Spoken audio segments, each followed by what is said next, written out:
going to talk about Parkinson's disease today, but primarily we want to focus on what the journey is like, what we've learned in our journey, helping our person with Parkinson's, and most importantly, how we've learned to take care of ourselves. So we're really here for you, the care partner. We are not dispensing medical advice today, although we are all probably PhD trained at this point. So why don't I go ahead and introduce our two guests, let them introduce themselves. Susan, would you like to start? Sure. Thank you for inviting me. I really appreciate it. My name is Susan Mosier. My husband, Michael, was diagnosed with Parkinson's young onset in 1999 at the age of 43. He had DBS surgery early on in 2005, so he's had that for 20 years. He really remains active to this day through exercise. He's very motivated to exercise, and he's 5 to 6 days a week he's doing something, and it's remarkable. Didn't think we'd be where we are today when he had his diagnosis. Barb? Hello there. I am Barb Enkeman. I live in northern Kentucky, just outside Cincinnati, Ohio. My husband, Dale, was diagnosed with Parkinson's in 2003 at the age of 46, so it also was young. He also had deep brain stimulation 5 years in, so we have some commonalities there. We're in a rough season right now where Dale is starting to display more advanced symptoms of Parkinson's, which are wildly variable. They're unpredictable. He's got big swings in his functionality day to day. But we're into some uncharted territory. But in honor of November and Thanksgiving, I am choosing to be grateful. I'm grateful to be with all of you here today. I'm grateful that we haven't had any bad falls in the last week. And I'm grateful for friends, family, and everyone who supports us on this journey. Yeah, thank you. And I do appreciate that. I think it is it National Care Partners Month? Mm-hmm. I think every month should be, like, I think every day should be Mother's Day, but that's just me. But yes, I applaud your nod to gratitude. I think that's a good place to start today. Thank you for that. Mm-hmm. And thanks for being here, both of you ladies, for joining us for the first time as panelists. Our regular panelists, who we love and adore, are also on screen today. And we've got Pat Donahoo coming to us from, Pat, you're coming to us from your car. Yes. It's a Team DPF truck, and I'm in the back seat. It's the only room in the house. Okay. I'm at work. Okay, you're at work, and Pat's a school teacher in Las Vegas, and he is care partner to his wife, Sid.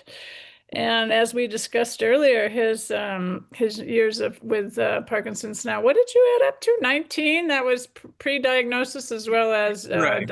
Well, you figure the first symptoms were noticed about 4 years before it was diagnosed, and that journey itself, it's something's going on, and you've got to go through a mirage of doctors and neurologists that may or may not know what they're doing.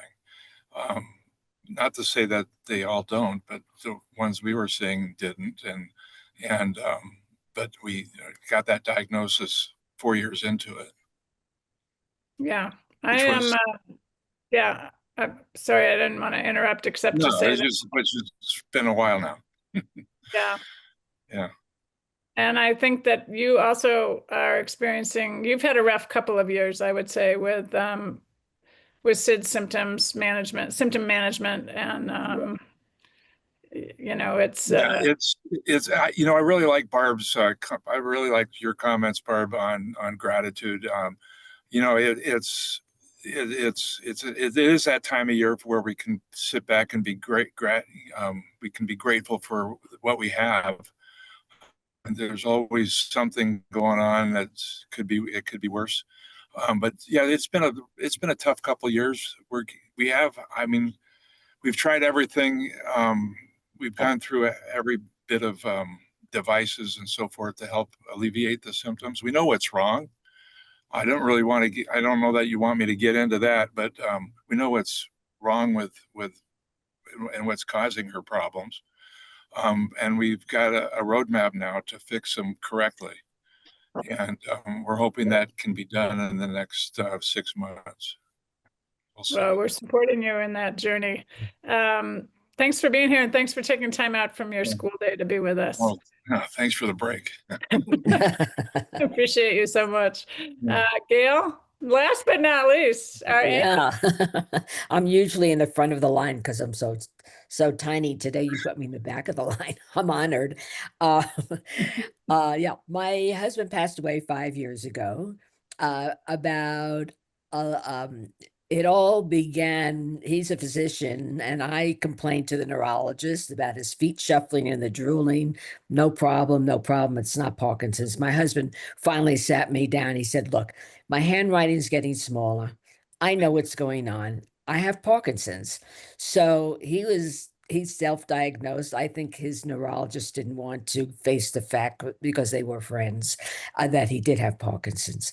And I thank him for leaving me with this quest to help others with Parkinson's. It's really a direction I never thought I'd be in, but it's very fulfilling, and I also honor him. So I hope many of you consider that in the future, because I know it makes a big difference when people who are caring for someone with Parkinson's sees a survivor. Mhm. You are that, my dear. Absolutely. Thank you. So I think we just want to jump in. We've already jumped in, really, but let's talk about this journey. And I don't know if you want to even just start where we're all at, because I think, Barb, you referenced that. I think, Susan, you asked some good questions earlier when we were talking about this about, how has your response changed? How to, I find a narrowing bandwidth in my capacity sometimes, which I'm not proud of, because it's exhausting sometimes. Yeah, it is. Right? Right. Yeah, absolutely. I mean, I think, when we started with this, and I really, at the beginning, was the anger and the resentment. It's usually kind of where you start with, just surprise, and you're young, and we're really in the throes of really your 40s. You should be doing things active and not worrying about your health at that point. So there was a bit of anger and resentment. Took some time to kind of get through that. And then it's just really learning about, well, Parkinson's is a disease that I can't really control. It controls you, and it varies from day to day. Like, let me control everything else in my lifetime as best I can, and take what Parkinson's is going to give, and just deal with it day by day in terms of what comes up. And that really kind of served me for a while. And then when he had issues with orthostatic hypotension and falling. Can't tell you how many falls he's had, how many times he's put his head through the drywall, 3 different homes. He's had 6 fractures, got plates in, pretty all of his extremities and whatnot. Going through all that was a challenge. Felt a little bit less in control, but really then dug in and put together some safety protocols that we've been following over the last few years. And it took a while. It was a learning curve for him to understand and appreciate it, given his denial of deficit and his impulse control, to really follow the controls. And we're not falling anymore, really not that much anymore. We haven't had a fracture in a year, which for us is great. So I think we're on the right track. Let me stop a second and say, Bo, maybe we can put up, Bo's in the background here helping us, and maybe put up a link to orthostatic hypotension, what that is. Not everybody knows, that's when you get lightheaded, standing. It's a typical exactly problem with people with Parkinson's. Usually, as it progresses, and it can be with devastating consequences because of all the falling because of it, it becomes so dizzy that you you just topple right over. And when you lose that kind of consciousness, the outcome can result in some serious accidents. So let's put that up there. Right. Let's also take a second, because I really want to promote, if any of you missed Nancy Hilmer last month, she joined us, and she's an expert working with people with Parkinson's. She's a occupational therapist, right, Polly? Not physical therapist. And we were able to put up a piece as well on how to prevent falls for our people with Parkinson's, because while we are not here we're here to improve your quality of your life, and guess what? Your person not falling, that's going to really That's improve huge. the quality of your life. Yeah. So let's put that up too, for Nancy Hilmer's contribution there, as well as, man, we just had a terrific webinar with just one of the most upbeat movement disorder specialists you could know, whether you're on further down the road, like all of us actually are with Parkinson's, or just newly diagnosed. And I really want to welcome newly diagnosed care partners, because I know this can be kind of shocking to hear, a lot of what's happening as the disease progresses. But boy, you're in the right place, because knowledge is power. And Dr. Bas Bloom, who is really my favorite neurologist in the world, he's from Holland. He gave us a 1 hour of extreme power on how to live well with Parkinson's, and I think it will really help care partners, help you guide your journey. So really take a look at that. I think it's really, really, really important. But going back to that, Barb, as well, what do you think that, you kind of cruise along. There are some years that are easier with Parkinson's. We never really take that for granted, right? I don't think we sort of know what's coming in a way, but you don't really know what's coming. So it's sort of like you've got a roadmap out, you put it on the dining table, you plotted a course, and then suddenly you went wildly off course. How do you manage that? Because psychologically it's hard. Yeah. It's I've heard it compared to whack-a-mole, being a caregiver of someone with Parkinson's, because you have your plans, but you get up and all of a sudden it's this over here. Oh wait, this over here. And I thought the symptoms were like this. No, this is happening. Especially when you start throwing in the NOH, which has been very difficult with us. It's a lot of it is just you'll hear a lot about mindfulness and just trying to focus on the present, the day, not looking at the past, not looking at what's coming down the future, but just trying to get through each day as it comes and presents itself. You'd think after 20 some years being a care partner that you'd master it, but because it changes so often, you're always caught off guard. And you have to give yourself a lot of grace with that. You are going to make mistakes, but you're doing the best you can. And and Gail is the angel in telling us that we're what, Gail? When we don't think we're doing a good enough job, you always counsel us. Well, one of the things I always say, and this has worked for me in many different things, about the devil sitting on your shoulder. Is that what you're talking about? Yeah. So this devil sits there and just says the worst things to you, how insignificant you are, you never get it right, things are going to be even worse, and you just physically knock him off. So you try to reset. What you're really doing is just resetting. It's like a dog that's focused on chasing a rabbit. You give it a little touch and it resets. So we really need to reset our mind and say, what am I doing to myself? What am I saying to myself? Yeah. It's not, it doesn't serve you, right? It doesn't serve anyone to be negative. And none of us have the right answers. It is a lot like being a parent, where you're doing the best you can, and things are changing so much, right? And you don't have all the information that you want to have. I mean, we exist as a foundation to provide information that was clearly not there when we were early diagnosed, as Susan and Barb's husbands were, and did not have a clue what we were dealing with, you know. And Exactly. so, you know, that's really why we exist. Yes, Gail.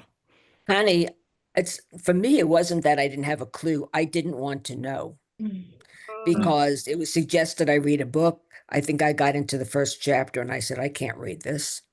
Yeah. Which that was me back then. Now I'm saying that that was a big mistake because it would have been a lot easier as a caregiver to understand what's going on. And I would have been a much gentler person to my husband if I had the information. But I mean, it was just too overwhelming. So you new people that are out there. Yeah, it's overwhelming. So take it in bits and pieces, but it will be helpful. Yeah, it's helpful. Yeah. And Pat, oh, let me just say, get Pat to Sure. weigh in on a second, and I will come back to you, Susan and Barb. Did you say my name? I sure did. Oh, I love hearing my name sometimes. Sometimes. I'm just sitting here beating myself up because of the way, whack-a-mole is a great term. I call it being hit in between the eyes. It's something you're not expecting, and then all of a sudden, boom, it changes. Things. I love roller coasters, but not this one. Yeah. But in how you deal with it is key, because our person with Parkinson's, they can't help what they're going through. They don't. Right. It's not their fault, and you want to get mad and you want to be upset and everything. But you don't, because you can't. And I think I sent Connie an email this morning saying that with all the changes and everything that's going on with us right now, I just came off of a four-day break. We call this No School November. I love it. But I was able to get out and ride my bikes. I have 3 different bikes now that I ride, but I was able to get out and I put away the e-assist bike, and I got out and I just started working my body again, trying to get back up so I can go do some of these new events coming up the next year. And I just noticed that it brought a whole new attention to me as far as being able to take a different look at what Sydney's going through, for example, and to take away that guilt from me, but also to be more respectful of what she's doing and what she's trying to do. I got to thinking, we talked about at the beginning that we have a PhD collectively here. And I look at my wife, and she probably knows more about Parkinson's than a lot of doctors do. A lot of Yeah, that's true. I think too, it's important to point out that what are equal too, based on the research and everything that she's done and what she's been. And you're freezing up just a little bit there, Pat. So I'm gonna jump on you, and I'm gonna ask Susan has started talking, because you set up the topic pretty well, about self-care and having a roadmap for your own self-care. And we all shy away from this self-care talk because it usually smacks of bubble baths and Calgon, take me away.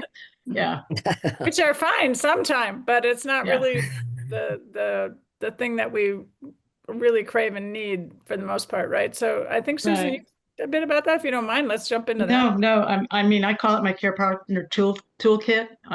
It really starts with learning to ask for help. I think at the beginning, that was hard, really hard, and I can do that now. Mindfulness and meditation. I use the Calm app. That's Barb mentioned that as well. I speak to a therapist regularly. I think that's been talked about in the panel before. Taking nature walks, gardening, those kinds of things are in my toolkit. Set aside a few minutes in the morning, sometime get up before he does, and just have my own time. And I work on my strength training and stretching with a personal trainer, so I can make sure that I can stay fit. Lifting somebody that's 180 pounds and 6 feet tall, takes some strength, and just taking short respite trips, just like Pat mentioned, just to get away and recharge. I think those are some of my things that I am grateful to be able to do that, to have the resources to be able to do that, to step away and to do these other things. Yeah. Barb, what would you add to that, or what are you? I also use the Calm app. I'm a big fan of it. Yep. You can have nice little, snacks of meditation, 10 minutes. Yep, just a few minutes. I do it before I get out of bed. I try to every morning. Yeah. Yeah. Totally agree with you, Susan, and doing all of those things. And for myself, I intentionally make a self-care plan, whether it's each month, sometimes it's each week. And before you say, oh, I don't have time to make a plan, or I don't have time to do any of these things, it's essential. As a caregiver, if you don't fill yourself up, you've got nothing to give. You've got nothing to pour out. So I very intentionally set up a plan. And of course, not everything I plan actually happens, because that mole pops up somewhere and you got to whack them down. But if I don't have that plan, I won't do anything. So each month I usually pick something I want to do. Like this month, there's a concert I really want to go to. And I've set up with 2 girlfriends. The 3 of us are going to the concert. And while we're at the concert, their husbands are going to be with my husband. They're going to order in pizza and they're going to hang out and they're going to watch him. I also... Wait, let's just stop with that strategy there. That is a great strategy. Yeah, that's great planning. Great. That is, and sometimes you can't follow through because something comes up, but what a great strategy. Picking an event you want to go to, lining up some friends to support you and have fun with you, and then also lining up friends for your husband. And so you don't have to worry. I can go with no worries. And he gets a little different socialization also. Yes. He's tired of being with me all the time, I'm sure of it. Likewise, I take, he goes to a Parkinson's exercise program twice a week.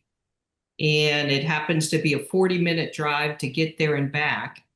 And I have started using a caregiving agency to drive him there and back and sit with him, because I really don't need to be there with him.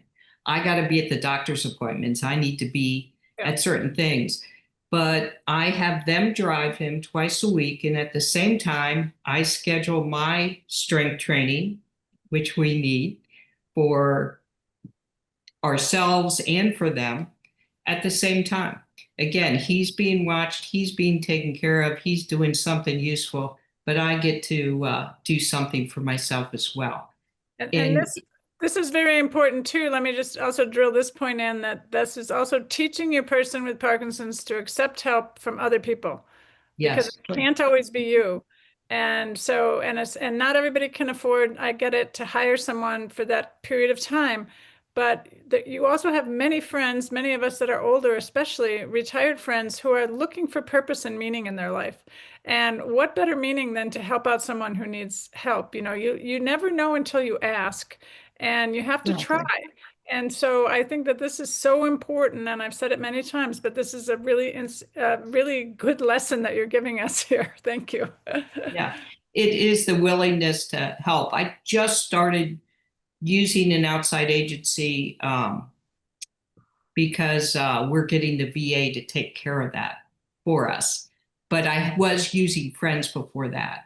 And just cultivating the circle of friends who are not just my friends, but Dale's friends.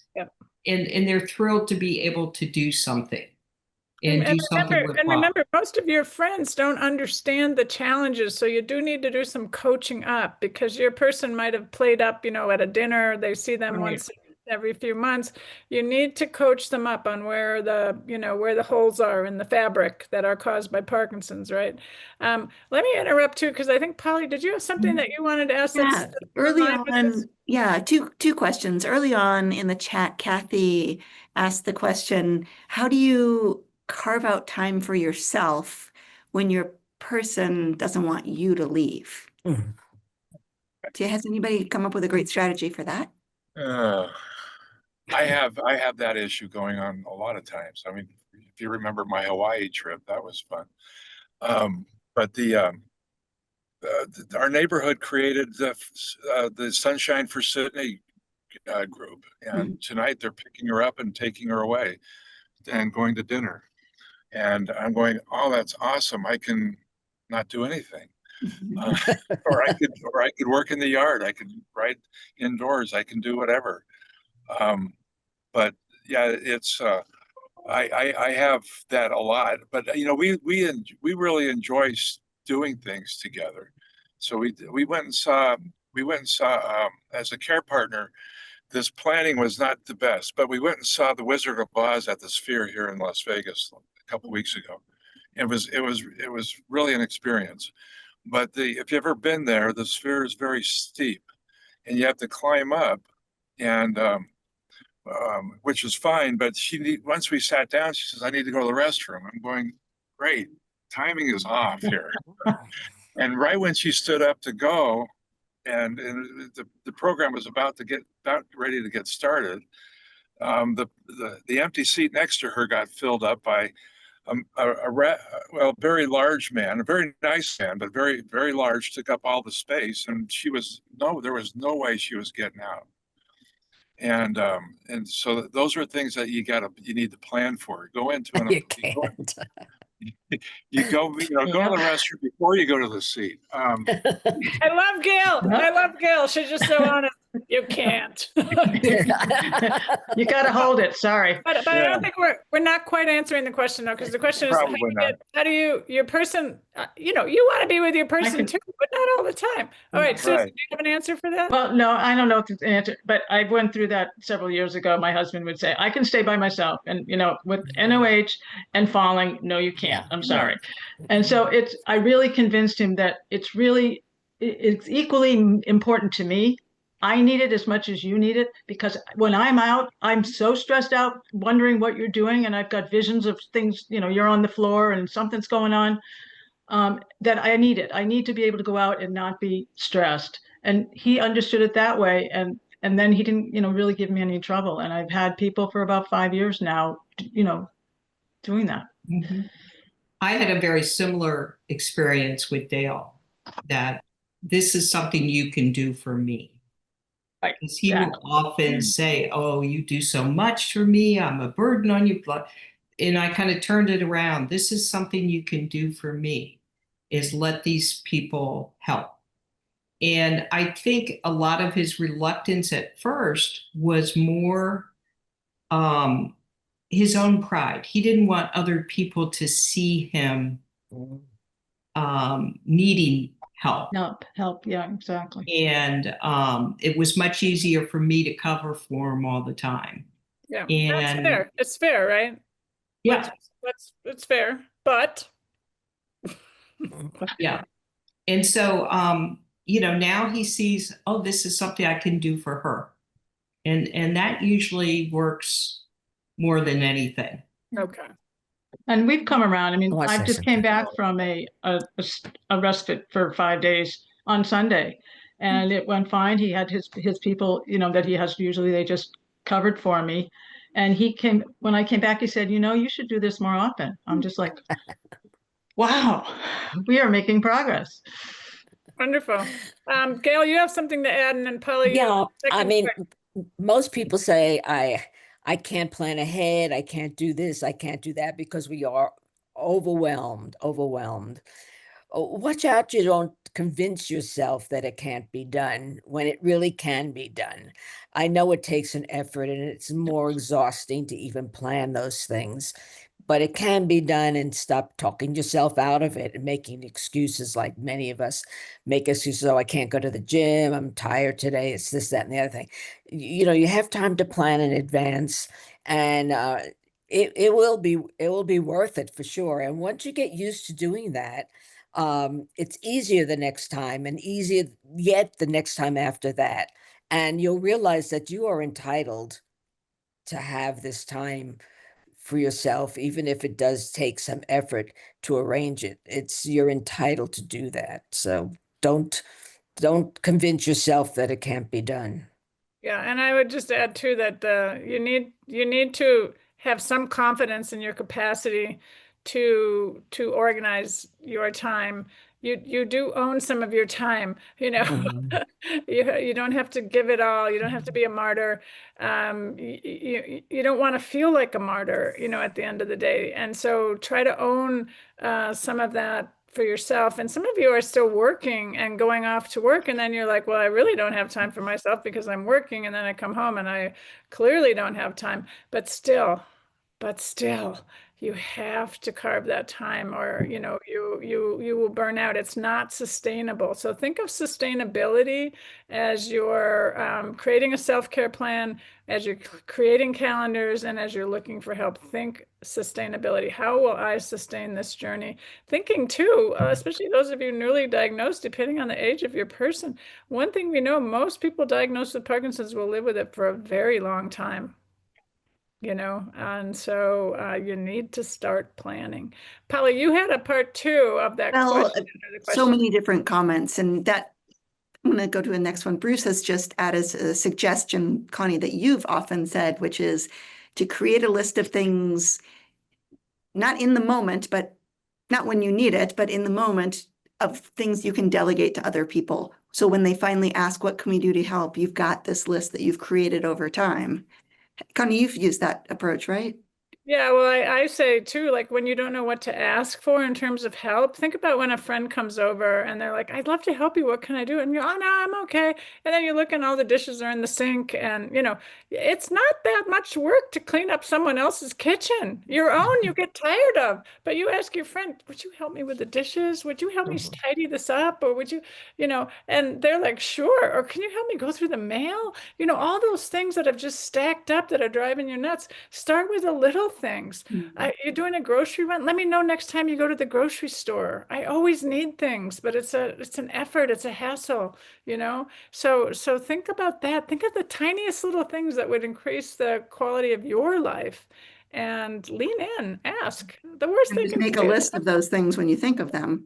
yeah. And you have that list ready to go when somebody says, Look how at can I your help? list, like things you've been putting off. We all have deferred items on, you know, of our do list, or a class you want to take, you know, and then just do it, you know, just do it, carve it out, make it happen. Have the confidence to make it happen. You know, my mom had MS, multiple sclerosis. So I lived in a family where I would admire her confidence sometime when she would plan to do things, you know, whether it was to play golf or to go on, you know, she was in a bowling league, you know, and I thought, how does she even lift that bowling ball up anymore? But you know what? She wasn't going to give that up. She had the confidence in her own capacity, and limited as it was, right?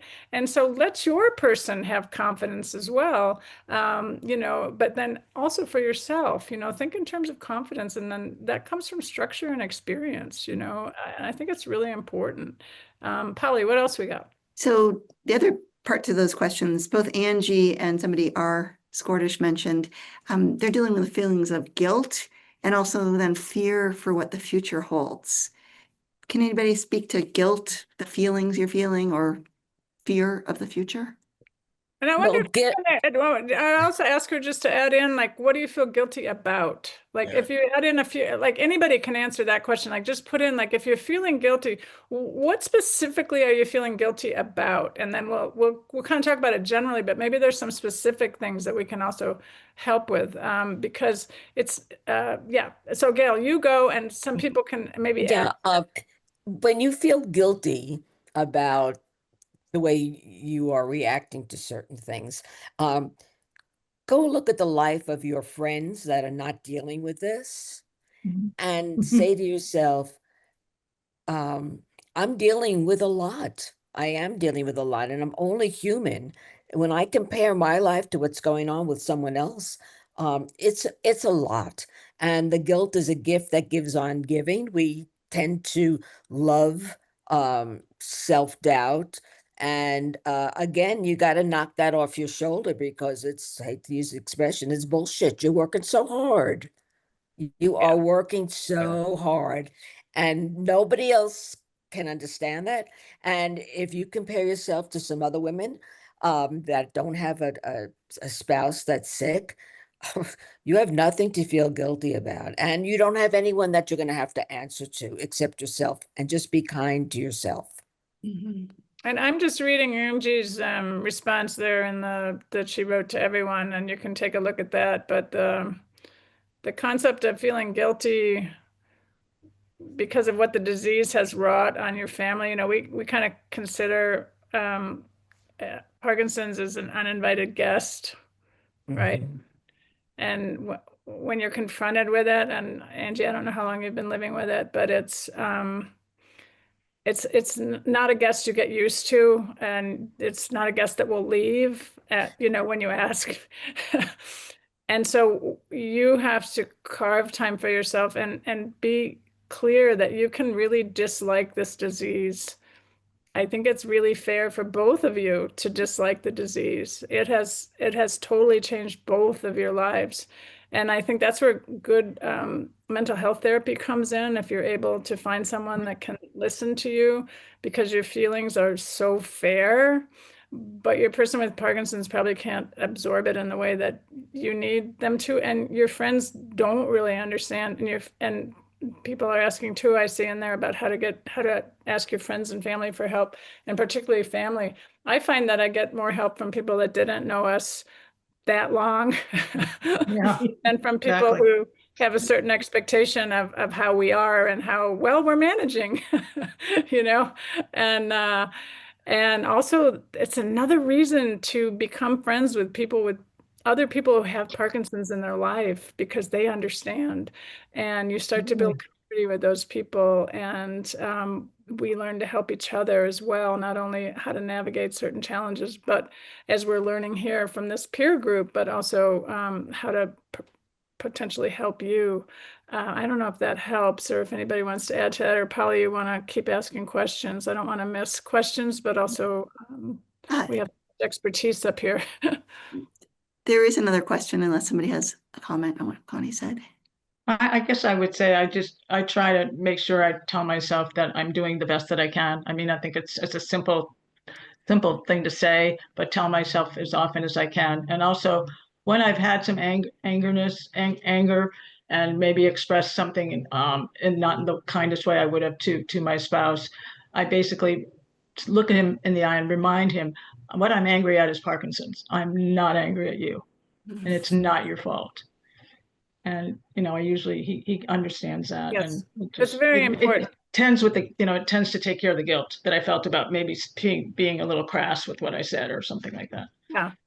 That's where communication is so important, and I think honesty and sharing. But I think you both need to share in a couple situation. I think sometimes we have listeners who have a parent with Parkinson's, and that's a whole different dynamic, because that dynamic is shifting so quickly. Exactly. Where that the child is, and I have this in my own family. My kids are 31 and 35, and they're trying to figure out how to help, and yet at the same time they still want to see us as the capable, in control, especially me, mom. But I think they learn how to navigate differently, right? And we need to learn how to keep them informed. And I think it really helps if you have an email train that you start to really introduce your family and friends, perhaps into the challenges that you're experiencing with the disease, so that they don't all of a sudden hear that you need help when all along you've been pretending like everything's okay. So that's a big part of it too, or direct them to some of our information on our website about Parkinson's disease and certain challenges you're having so they can listen to another expert talk about it. I just did a 3-part series, by the way, with Mark Mapstone, who many of you know is a neuropsychologist who is very eloquent in his descriptions of how the brain is affected, how cognition is affected by Parkinson's, and what we can do about it, but also just what you're seeing and validating what you're seeing as a care partner. And I would really highly recommend you, those are 3 20-minute podcasts. I would direct you to have your family listen to those if they're not understanding what you're grappling with, because these cognitive issues are really big, and they really affect you, and your people can't understand that unless you educate them, and it's hard for you to do. So find alternative sources that are easy enough for them to snack on and inform themselves. I think that's really important. Polly, other questions that we're missing?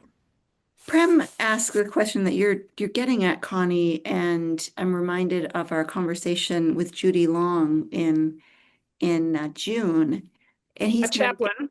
Chaplain, who's living with somebody with Alzheimer's, I believe, but she worked in the Parkinson's community for years.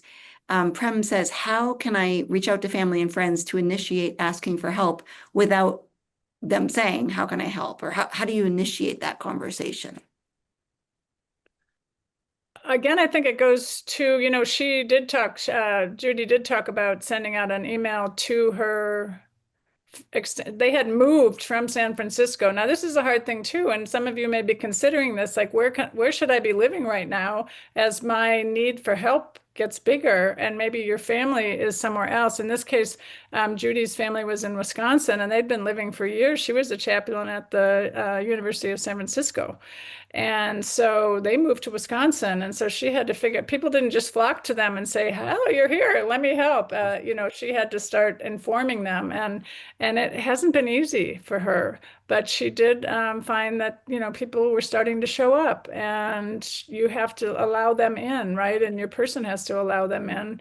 And they've your person has most likely built a wall of protection for their own, who they are and who they don't want, who they don't want to be with Parkinson's, right? They're protecting their, what's the word for that? Just their stature in their community, right? And so they haven't lost that. They're champions for dealing with this horrible disease. It's a terrible disease. It's a 24/7 disease.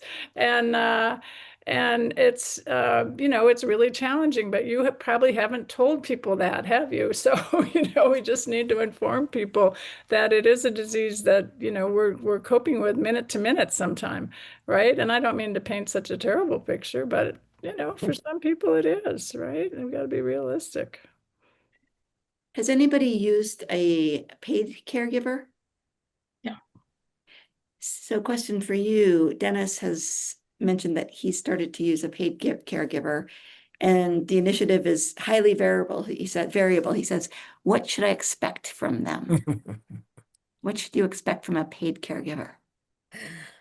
Well, I started out by I put a job description together. And so that we sat down and, what the expectations were, what the job would entail, and what, and that sort of, and had them sign that and acknowledge that. And so then it was pretty clear what I wanted. And as it evolved, as his needs had more needs, that evolved as well.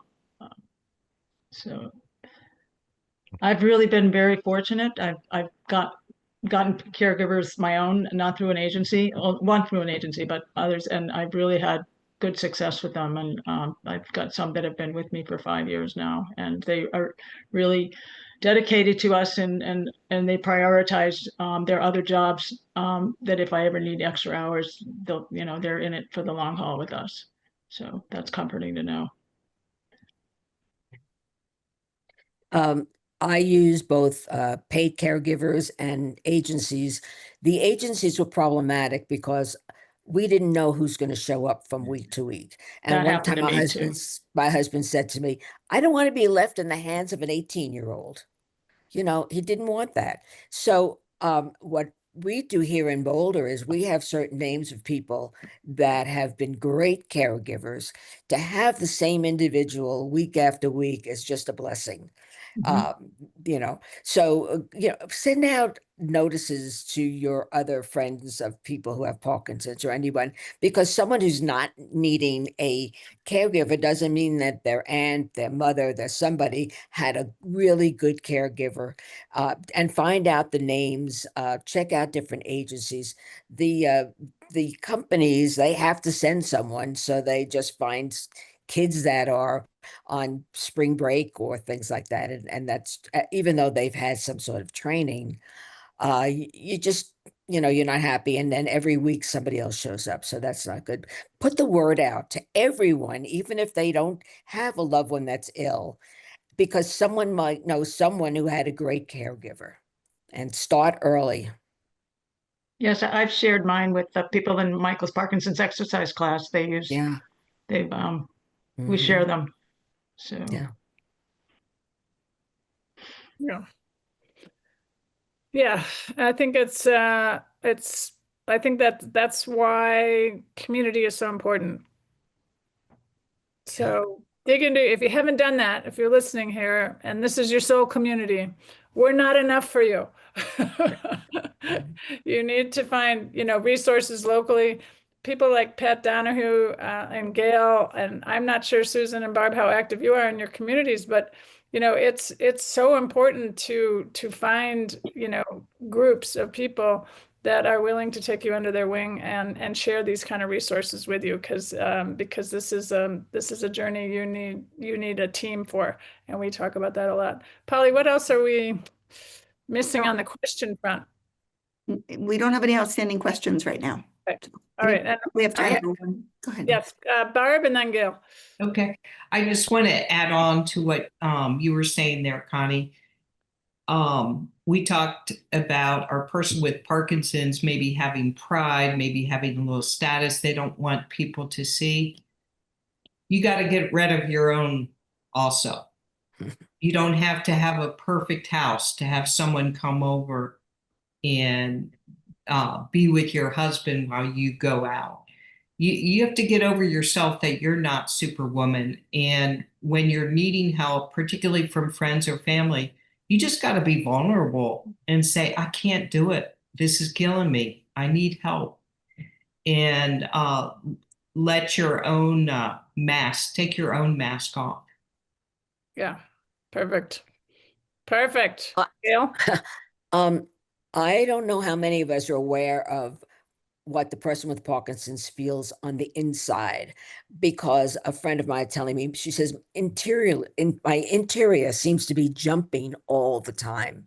We see everything on the exterior, but we really don't see how the pain from being constipated, and we don't see that the dizziness all the time, and that feeling of having tremors internally. I wasn't aware of that. My husband once mentioned, I just feel like I'm jumping all the time. And now I have a girlfriend with Parkinson's, and she said the same thing. So I realized that there are tremors inside too. Yeah, it's one time we were actually on a ferry, and the ferry was rumbling. You how you feel a ferry sometime like through your feet, and it was also pretty choppy waters. And I remember Davis saying, and this was years ago, this is only a few years into our Parkinson's diagnosis. He said, "This is what Parkinson's feels like." oh, Imagine. we have one of our ambassadors here that I met from Maine, who I met with her for lunch in the summer when I was up there, and she mentioned to me that's her predominant symptom is the internal shaking. She said, you can't see it from me, but it's all the time. Yeah. And that's the first I'd experienced that. I'd heard about that. Yeah, and I think, Pat, you experience a lot of anxiety with Anxiety is a big thing. The people tell you, well, we've got this psychologist, this counselor, and all this stuff, but it comes down to the fact that Parkinson's has a symptom of anxiety that doesn't react to counseling. It doesn't react to medication as much.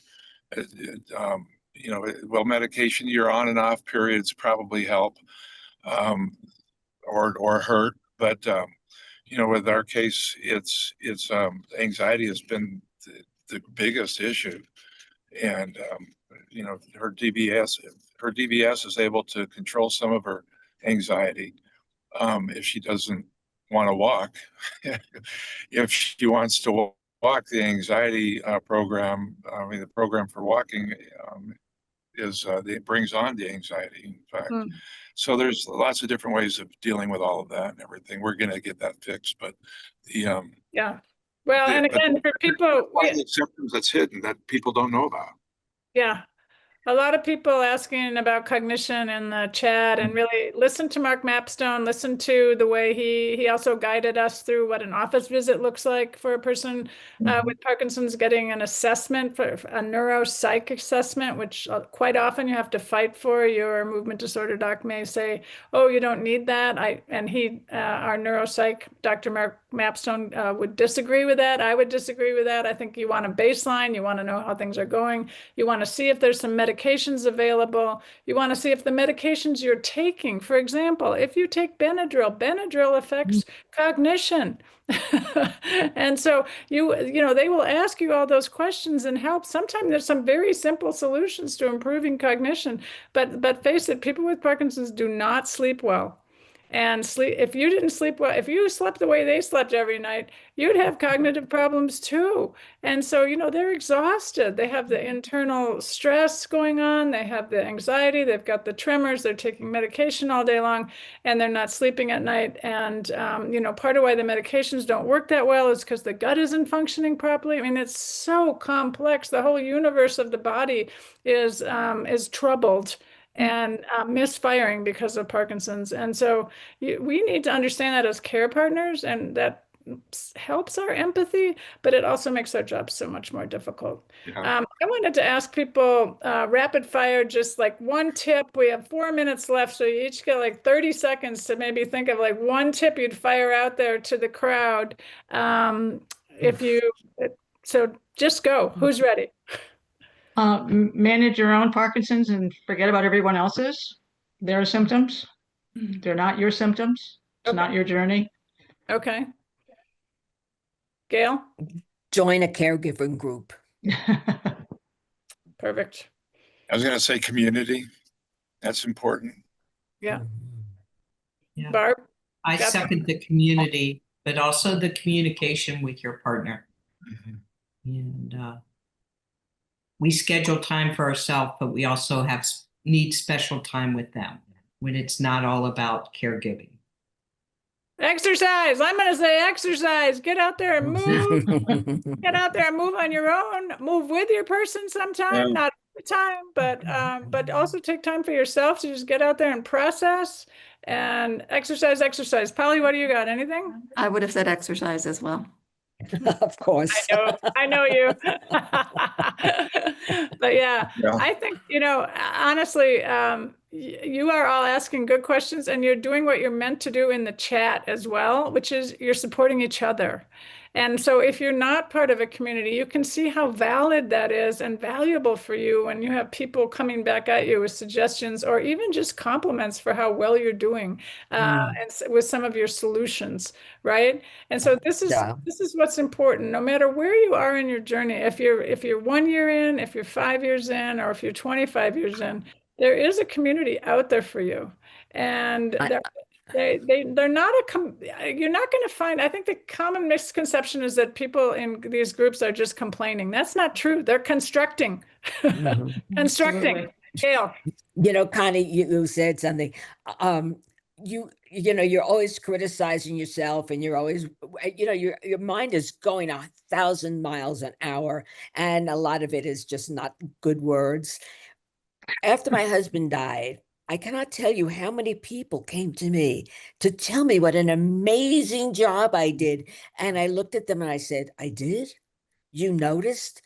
And it was just incredible to get the response from people that saw the struggle and wanted to compliment me. Like, all you should be complimented, because it's not an easy job, but you should all be complimented. Yeah, 100%. Hey, Polly, who do we have next month? Next month, Tuesday, December 2nd, we've got Dr. Jory Fleischer joining us back. Finally, she's on our calendar. Some of you will remember her from Yes, the Care Partner program. She was awesome. Yeah, she's terrific. So excited to have her back. So listen, Jory Fleischer is a movement disorder doc who has Care Partners front and top of mind. She's done a lot of research in the area. You need to tune in. I think you'll get a lot of questions answered. You'll learn a lot. And you'll learn also what kind of movement disorder doc you should be looking for if, in fact, you are not with the right person. And she says, and I love this quote, that if your doctor tells you that there's nothing they can do to improve your symptoms, that's a wrong answer.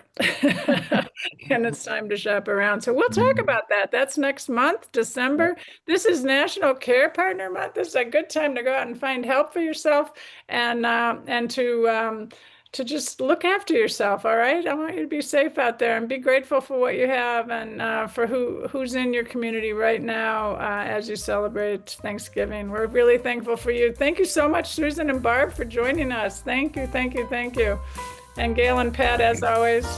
Polly, thank you. See you next time, everybody. All right. Bye-bye.